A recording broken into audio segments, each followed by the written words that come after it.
And explains that that's why Shehu Bechinat Hadarat Panim. That's why the beauty of the face. The face has a beauty. The face reflects the soul. The eyes reflect the inner soul. That means you could go back to all the worlds, to Hashem Yitbarach. That if you really want to, your body can become holy. You can attach yourself back to where you came from, which is a very holy place. Because we can also bring down the true light. We can channel down this true light into our bodies. We can channel down the truth and the light of the Torah into our bodies. Because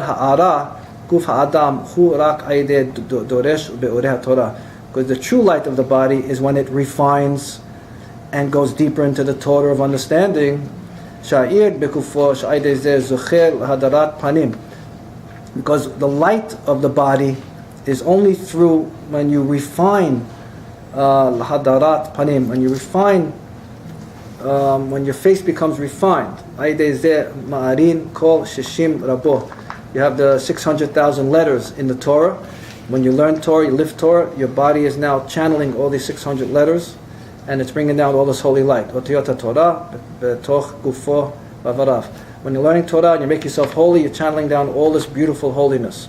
Aval asur lahakok begashmiyot shum ot be'od gufo dahainu kativa karka. That's why you're not allowed to write a tattoo. Ki adaraba nizeh mekakel mehariv banim begufo. But when you write tattoos, you're destroying this beautiful makeup, this beautiful energy that's trying to come down. Ha-kolel mikol ha'olamot. You're stopping this beautiful channeling of the upper worlds that's attached to your body. You have a soul. Kisarich ha-lahadar ot gufo. Because you need to honor your body. Shahaya b'shleimut b'lishum kaka. Because the body is a complete, beautiful thing. You shouldn't write tattoos on it. Ki gufo kolel mikol otiyot Torah. Because the body is truly made up of the letters of the Torah. You don't have to write letters on your body. The body is already made up of beautiful letters and beautiful words and letters. And that's basically how he ends it. No, and then also you have a Kedat Yitzchak, where which teaches the lesson that it's not for it was so close that a human would get slaughtered, right? As a karban, right? Which could be sort of comparison to metaphor to tattoos. But Hashem saying no, don't even touch him. Don't even, right. don't do anything, as it says in the Torah. So the same with tattoos. It's for when we change it, to an animal, we use an animal, right? To write and right. Don't. Yeah. And that's why it's asur. This takes a long time to learn. That's we're doing it in a quick, you need to study it and go deep. I just want to say one thing that I found very brought to my attention, that I've been living with this idea for 40 years since I became frum, about 35 years, and my friend just showed it to me. When the Baal Shem Tov, this is the most famous letter that started the Hasidic movement. The Baal Shem Tov wrote a letter to his brother-in-law that he had a dream, and he went up to the higher worlds, and he saw the Messiah up in heaven.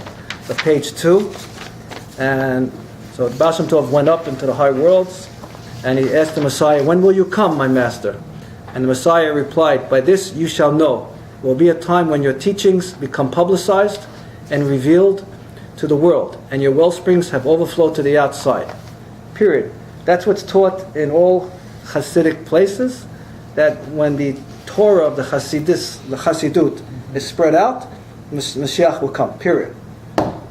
My friend last month told me, by the way, there's 2 more sentences that they don't tell you.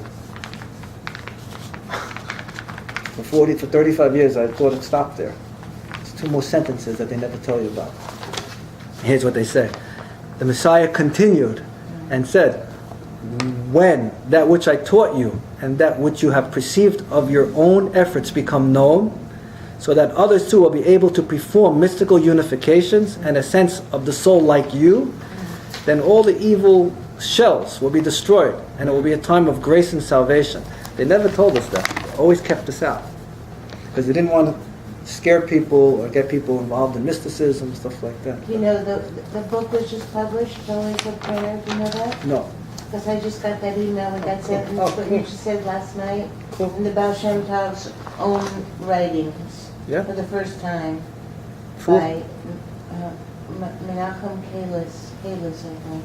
Sounds familiar. It's a new book, and it just came out, called Pillars of Prayer. Yeah. So it's just interesting how It's the I first asked. since a long time. I asked a few rabbis how come that they never told us this, because they said they didn't. It wasn't the time to tell people. They didn't want to say that second part. It wasn't the time for it. 'Cause now we have a lot of friends that want to learn meditation, and we're very very hard to find anyone teaching meditation in the Jewish world. Almost impossible. We have a group of guys who want to start learning meditation. No one wants to teach it. So that's what we're on this little journey to learn meditation. Anybody wants to